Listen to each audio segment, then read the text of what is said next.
ভোর 4টে, এক ঐশ্বরিক জাদুকে আলিঙ্গন করার সময়, আধ্যাত্মিক জাগরণের পবিত্র ঘণ্টার অন্বেষণের সময়। যদি ভিডিওটা ভালো লাগে তাহলে আমার চ্যানেলটা সাবস্ক্রাইব করবেন, লাইক করবেন আর বেল আইকনটা প্রেস করবেন। রিকোয়েস্ট করব শেষ পর্যন্ত দেখার। দেখলে আপনারা শিখতে পারবেন, জানতে পারবেন ব্রহ্ম মুহূর্ত কাকে বলে, ভোরবেলা ওঠা কেন প্রয়োজন। সকালের প্রথম দিকে যখন পৃথিবী অন্ধকারে ঢেকে আছে, ভোর 4টে, জাদুকরি কিছু ঘটে। এটাকে ব্রহ্ম মুহূর্ত নামে আমরা ডেকে থাকি, বা এটি ব্রহ্ম মুহূর্ত নামেও পরিচিত। একটি ঐশ্বরিক সময়কাল যা আধ্যাত্মিক অনুশীলন এবং আত্মপরিবর্তনের জন্য সবচেয়ে শুভ সময় বলে মনে করা হয়। প্রাচীন জ্ঞানে নিহিত এবং বিভিন্ন আধ্যাত্মিক ঐতিহ্য সম্মানিত ব্রহ্ম মুহূর্ত আভ্যন্তরীণ জাগরণ ও ঐশ্বরিক সংযোগের সন্ধানকারীদের সারমর্ম, এবং এটি আমাদের আধ্যাত্মিক যাত্রার জন্য যে রূপান্তরমূলক সম্ভাবনা এনে দেয়, চলুন তার সন্ধান করি।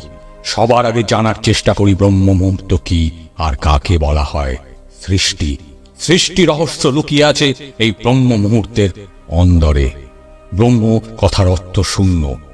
ব্রহ্ম মুহূর্ত যা স্রষ্টার সময় নামেও পরিচিত, এটি একটি পবিত্র সময় যা সূর্যোদয়ের 1.5 ঘন্টা আগে এসে থাকে, সাধারণভাবে ভোর 4টে।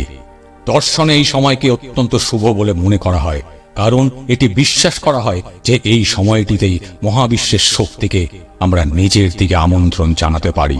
নির্মল এবং আধ্যাত্মিক অনুশীলনের জন্য সহায়ক আত্মদর্শন, ধ্যান এবং আত্মাকে পুষ্ট করে এমন ক্রিয়াকলাপে জড়িত থাকার জন্য এটি একটি আদর্শ সময়।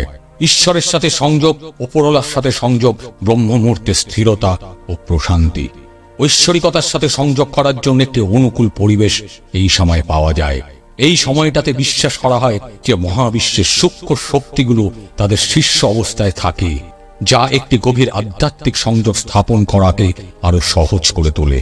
এই সময়টা আমাদের ফ্রিকোয়েন্সি অত্যন্ত উচ্চ পর্যায়ে থাকে। আমাদের সাবকনসিয়াস মাইন্ড এই সময় সজাগ থাকে। ভোরবেলা একটি শান্ত পরিবেশ দেয়, বিক্ষিপ্ততা এবং তাড়াহুড়ো থেকে মুক্তি দেয়। প্রাত্যহিক জীবনে ব্রহ্ম মুহূর্তের সময় ধ্যান ও মননশীলতার অনুশীলন, উচ্চতর সচেতনতা, আভ্যন্তরীণ স্বচ্ছতা এবং একজন উচ্চতার আত্মার সাথে গভীর সংযোগের জন্য সঠিক অনুমতি দেয় এবং সঠিক সময়।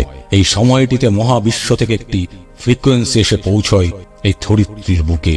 ব্রহ্ম মুহূর্ত বায়ুমণ্ডলের উপর বিশুদ্ধ এবং পজিটিভ ফ্রিকোয়েন্সিগুলি আমাদের শক্তিক্ষেত্রকে বিশুদ্ধ করতে, আমাদের চেতনাকে উন্নত করতে সাহায্য করতে পারে এবং আধ্যাত্মিক বৃদ্ধি প্রচার করে। এই উচ্চতার ফ্রিকোয়েন্সিগুলোর সাথে নিজেদের ইচ্ছাগুলোকে সারিবদ্ধ করা এবং আমাদের যে ফ্রিকোয়েন্সি স্তরটি আছে সেটিকে উন্নতি করার একটি সুযোগ এই ব্রহ্ম মুহূর্তেই পাওয়া যায়। ব্রহ্ম মুহূর্তের সময় জেগে ওঠা এবং আধ্যাত্মিক অনুশীলনে জড়িত হওয়ার মানে আপনার মন এবং শরীর ও আত্মার সঙ্গে একটা সুরেলা ছন্দ স্থাপন করে। এটি একটি ভারসাম্যপূর্ণ মননশীল দিনের শুরু করে এবং মানসিক সুস্থতা, চিন্তার সুস্থতা, সামগ্রিক আভ্যন্তরীণ সম্প্রীতিকে অনেক অনেক বাড়িয়ে তোলে। ব্রহ্ম মুহূর্তের জন্য অনুশীলন করা দরকার। তার মধ্যে প্রধান হলো ধ্যান, আভ্যন্তরীণ স্থিরতা, স্বচ্ছতা এবং আধ্যাত্মিক জাগরণ করে তোলার জন্য। ব্রহ্ম মুহূর্তে ধ্যানে নিযুক্ত হন বা মেডিটেশন করুন। এমন একটি কৌশল বেছে নিন যা আপনার সাথে অনুরণিত হয়, যেমন শ্বাস সচেতনতা, মন্ত্র পুনরাবৃত্তি বা ভিজুয়ালাইজেশন। আপনি যেটা চাইবেন সেটা করার চেষ্টা করুন। সেটা আপনি যাকেই পছন্দ করুন না কেন, ঈশ্বর, আল্লাহ, গড, ভগবান, যার কাছে আপনি প্রার্থনা করেন না কেন, এই সময় যা চাইবেন তাই পাবেন। কারণ এই সময় আমাদের অবচেতন মন জাগ্রত থাকে। যা প্রার্থনা করি তাই আমাদের অবচেতন মনে প্রকাশ করে, যা সূর্যের আলোর ফোটার সঙ্গে সঙ্গে আস্তে আস্তে হারিয়ে যায়। এই পবিত্র সময়টিকে আত্মপ্রতিফলন, জার্নালিং এবং আধ্যাত্মিক পাঠ করার জন্য ব্যবহার করুন। আপনার জীবনের উদ্দেশ্য নিয়ে চিন্তা করুন। জীবনে কি হতে চান, কি করতে চান, এইটা ঠিক করার বা ভাবার সবচেয়ে ভালো সময় এই ব্রহ্ম মুহূর্ত।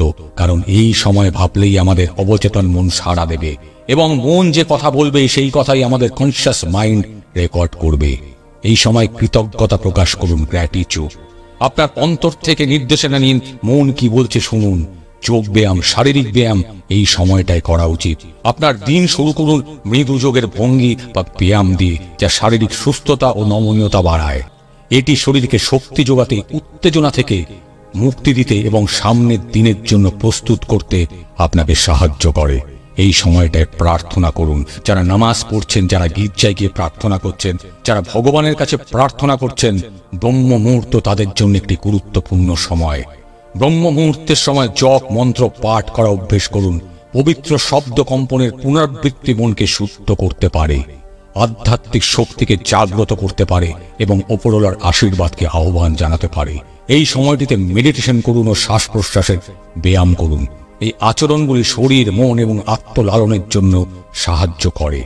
আপনার সারাটা দিনের জন্য একটা ইতিবাচক সুর সেট করে বা পজিটিভ নোট তৈরি করে দেয়।